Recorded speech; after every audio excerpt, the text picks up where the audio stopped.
Василий Артемьев, и мы уже переходим к третьему уроку английского. В этом уроке мы продолжаем говорить о регбийных позициях. Прежде чем мы начнем, скажу, что я продолжаю вносить какие-то корректировки, небольшие изменения в структуру подачи информации. На мой взгляд, они полезны. А таковы они на самом деле или нет, это уже судить вам, поэтому обязательно пишите свои комментарии. Okay, let's start. Да, начну на русском. Сегодня мы поговорим с вами о позициях, так называемой линии трех четвертных, the three quarters line, или защитниках, the backline. Для того, чтобы объяснить, почему же они именно так называются, а я думаю, это важно, следует совершить небольшой такой исторический экскурс. Первоначально в регби было только две позиции. Это forwards, нападающие, форварды, если буквально переводить это, впереди стоящие. И backs, это защитники, бэки или позади стоящие. В то время, когда разрабатывался первый стандартный набор правил для регби, команды по регби состояли из 20 игроков. Это 17 форвардов и 3 бэка. Они назывались fullbacks. Их единственная работа была в том, чтобы упасть на мяч, если противник мяч этот вырывал из схватки или выбивал. Затем было принято решение, что из этих трех защитников два игрока будут размещаться посередине между нападающими и фулбэком. Соответственно, стали называться они halfway backs, что впоследствии было сокращено просто до halfbacks, полузащитники. Значит, в 1978 году в Кардифе, в Уэльсе, местная команда впервые начала использовать короткий пас от схватки на одного из хавбеков, который дальше прорывался с мячом вперед, с мячом в руках вперед прорывался. Его стали называть flying halfback или летящий halfback, и со временем, опять же, название было сокращено для удобства, и он стал fly half. Дальше.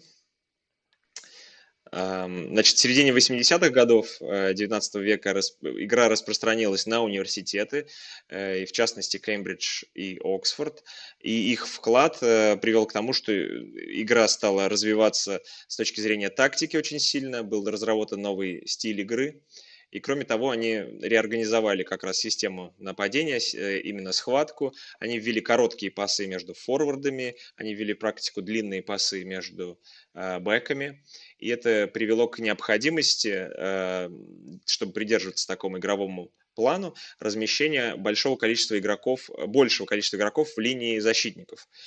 Таким образом, между хавбэками и между фулбэком поставили дополнительных игроков. Их назвали quarters, четвертными. То есть все логично. Есть half, есть full, есть quarters. И из-за того, что их было трое, их назвали трехчетвертными. Вот, собственно, весь секрет. Three quarters. Поехали дальше. Okay, let's begin the main part of our lesson. We're talking about the backs, as I said. We will start with the scrum half, number 9. So, a scrum half provides a link between the forwards and the backs at the scrum, line out, and open play. So, what do they actually do? In the scrum half feeds the ball into the tunnel between the two forwards' backs. As a key decision maker during the game and considering the situation on the pitch, the number 9 will judge whether to distribute quick ball to the backs or keep it close to the forwards. What qualities they need to possess? Scrum half is a very multifaceted position. The scrum half must be powerful. He must have explosive speed and all-around handling and kicking skills. The best nines are highly confident players with excellent game understanding. Okay, so we just started watching the video on the most important and frequent elements in the game of scrum half. So let's start again. Let's watch it again. So the first thing, it's called a box kick. It's a high kick for the partners to chase and compete. We see this is a good result of a box kick where the ball has been kicked high and the partner chased hard and tapped the ball back for his partners to pick up. So this is the first element that I wanted to demonstrate. Second element is a tactical kicking.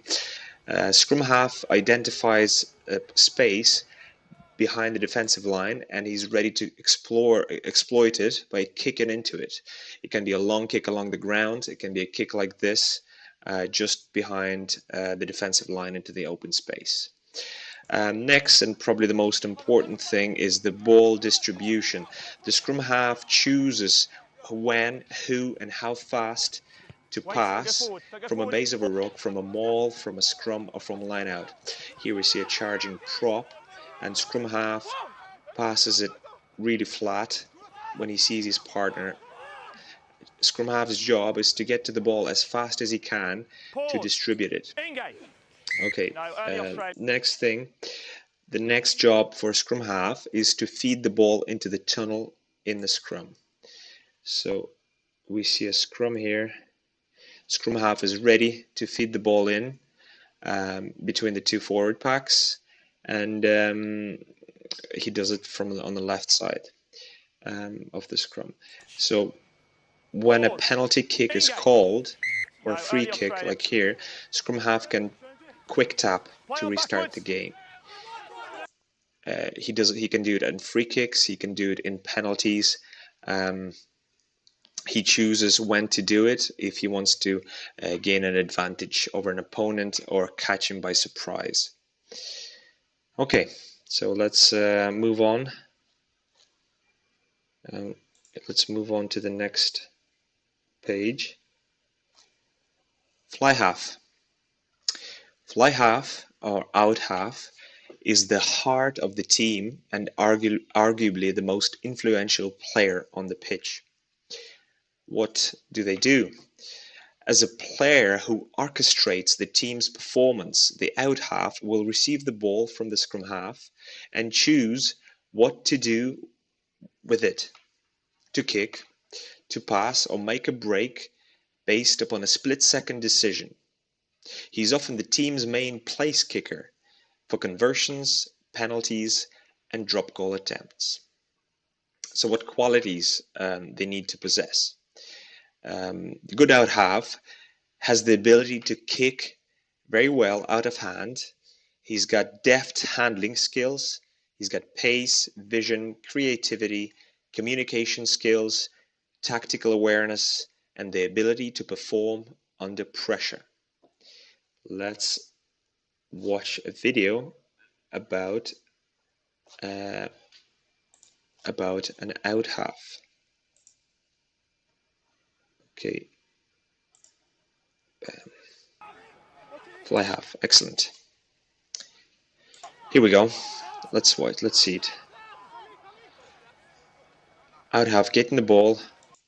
He makes a quick decision. He can pop the ball inside or outside. It's a short pass just before being tackled, or just after the tackle has been made. It's called an offload. Let's keep going.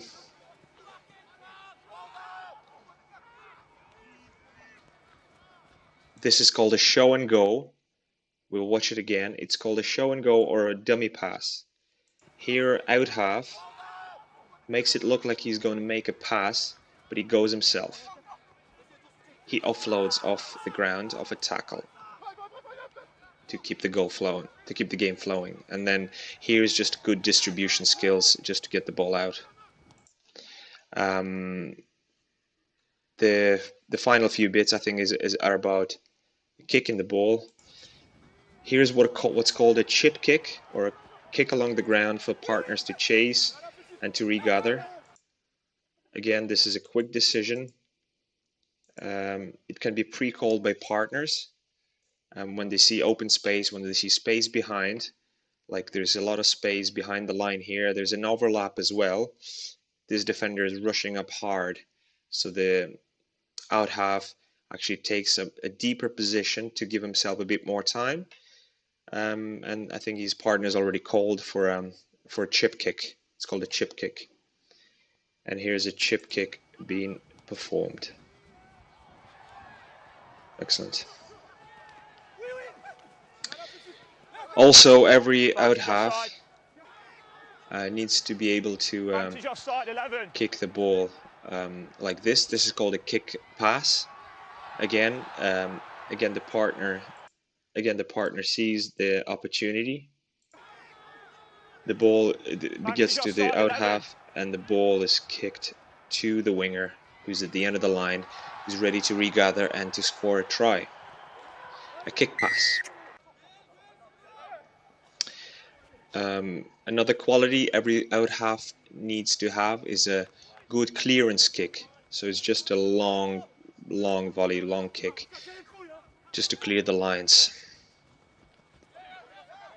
What have we here? Some good distribution, and I think this is we're going to see a miss pass. Also quite a frequent quality. It's called a miss pass because he misses a player in the line. It could be a double miss. You can miss two players, or triple miss, any miss. It's called a miss pass. You'll see it again. Simple thing, misses a player in the good position, running through the line. Okay. Oh, it's too early for the next one. So we'll hide the video and we carry on now. Okay. Next are number 11 and number 14 are the wingers. This position is usually held by one of the fastest players on the team. Often playing out wide on the side of the pitch, the winger is the team's regular finisher in attack. Finisher is the try scorer, the person who finishes the attacks. What do? The wings are on the pitch to provide the pure pace to the team, needed to outrun an opponent and to score a try. Also important to be solid in defense. They do a lot of running without the ball, especially when they drop back to cover for kicks or when they leave their wing to join their team's attack. We'll see it on the video as well. It's quite important for players to do, playing on the wing, to always be in action, always move around, never stand, never walk. What qualities do they need? Well, pace or speed is the first thing. Wings will often find themselves in open space when their number one priority is to press the accelerator and run for the line. Strength and good handling are an advantage too. In the modern day rugby, where there's a lot of kicking involved, the wingers have to be also comfortable under high ball. There is also a demand for very big and physical wingers, as it may suit the team's tactical game plan better. Okay, let's move on to the next one, and we demonstrate a video. Okay.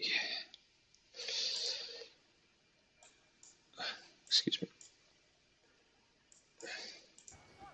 So first thing is wingers come off their wing to join the attack.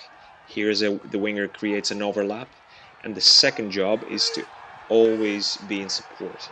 So the second winger actually receives the ball to score a try. Let's watch it again. So the first winger, the blindside winger, he actually leaves his wing to come and join the attack. So he pops up in here, he creates an extra man, an extra person in attack. Look, he just takes the space. He's just about getting tackled by the opposition 13 outside center, and he offloads to the fullback, who is well supported by the winger, number 14, the right winger. He comes off his wing, and he's there for a pop ball off the tackle to score a try. So this is a priority for wingers, to always be in support. You see some of the best wingers in the world who score most tries, like Chris Ashton from England. I think he scored the most tries from just being the nearest guy in support when the partners make a break or half break.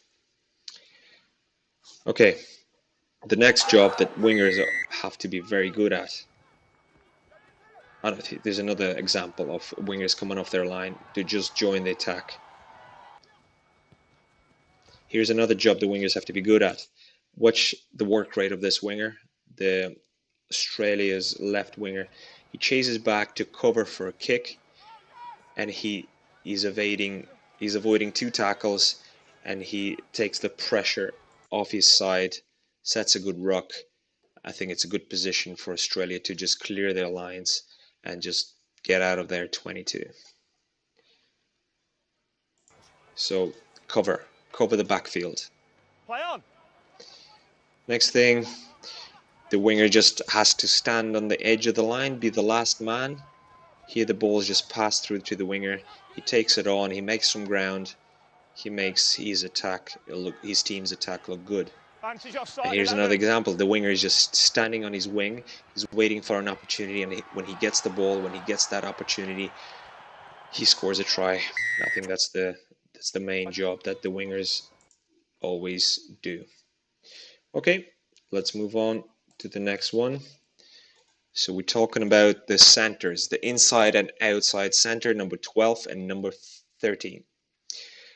The centers tend to be strong, dynamic runners with the ability for exposing weaknesses in the opposition defense.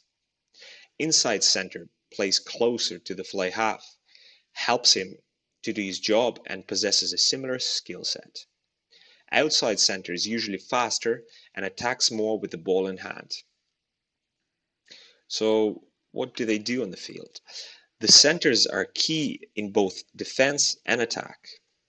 In defense, they do a lot of running in realigning the defensive line and complete a lot of tackles.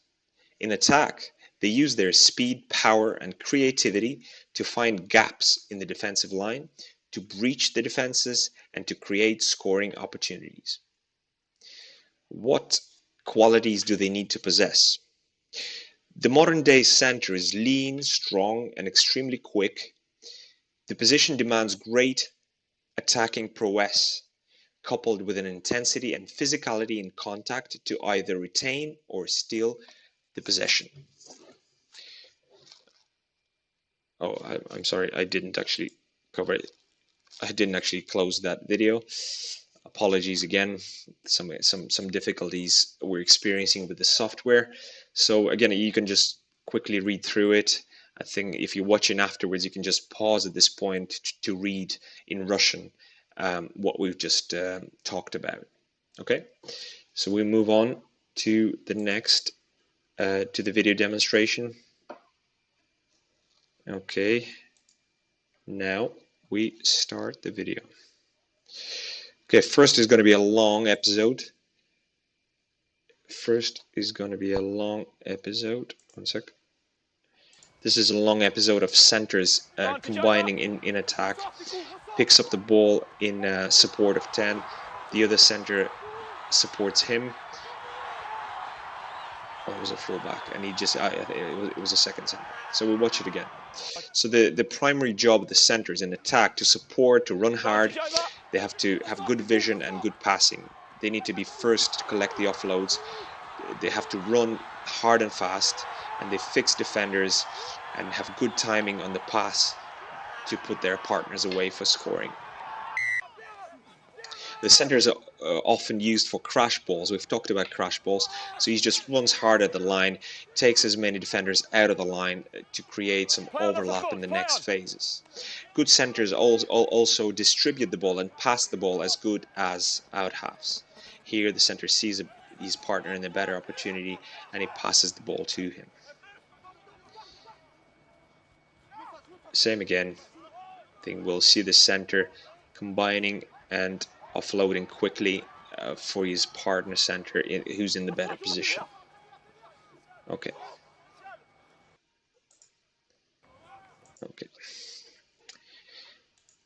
Okay. We move on to the next position.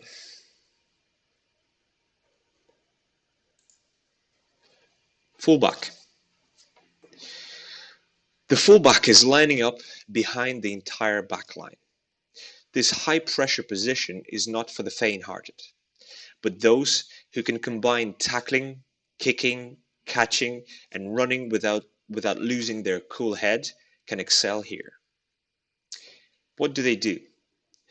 Generally perceived as the last line of defense, the fullback must be confident under high ball, have a good boot to clear the lines, and enjoy the physicality required to make try-saving tackles. What qualities do they need?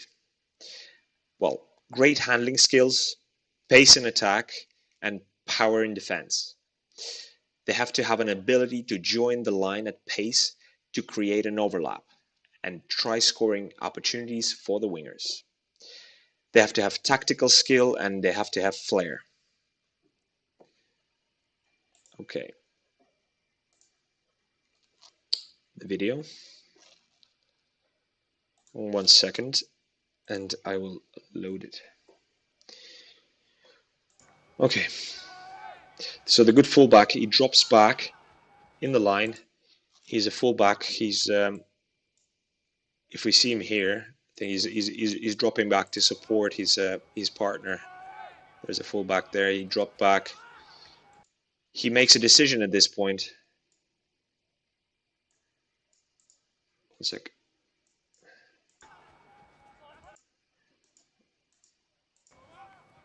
I'll show again. At this point, the fullback will make a decision. Здесь fullback примет решение, что делать дальше. Он может выбить ногой, он может атаковать сам, или он может решить передать передачу дальше партнеру. In this particular instance, the fullback decides to pass further because there's not much opponents in front of him, and his partners may be in a better position to attack. So he decides to pass. And this is a French team, and they always do this type of thing. Okay, next thing. A fullback will pop up in attack. So he joins the attack. Oh, he's obviously kicking the ball here. Yeah, I didn't mention the fullback has to be able to kick to clear the lines. So he sees space. He sees good space here. And he's kicking into the open space. He finds the ground. And what the Australian fullback does here, he just clears his lines. So the line out will be somewhere here in the middle. Okay, the good fullback will join the attack. He can pop up anywhere in the team's attacking line, in the team's attacking line to create an overlap. So fullback here. So the fullback in this example, this is an open play. He comes up on the far wing. He takes 1 or 2 men in contact and he offloads the ball. Also, the fullback often attacks himself. If he sees an opportunity, fullback needs to be able to attack, just to take the ball deep into the opponent's half, maybe have a good ruck, and so the team will continue to attack, or maybe he will make a break or a half break, offload, or even score himself. So here's a good example of fullback, just picking the man in defense who he thinks he can bump off, and just take into the contact and have a good ruck. Okay, I think we are about to finish. Oh yeah, the final part of the lesson is what we've done in the past. We will watch a few clips that I've prepared from another game that Russia played a couple of years ago against Germany in Sochi. And we will watch these clips and we will try to arrange the words we have here into the gaps here to get the good description of this moment. Okay, so we will go through the sentence. The gap created by the individual gap from Russia's, followed by some accurate gap from the gap was finished with a good gap by the gap in the left corner. So we have 8 words. We have try, out half, excellent, backs, advantage, winger, handling, and running. Have a look at the words. Let's watch the episode and go through them again.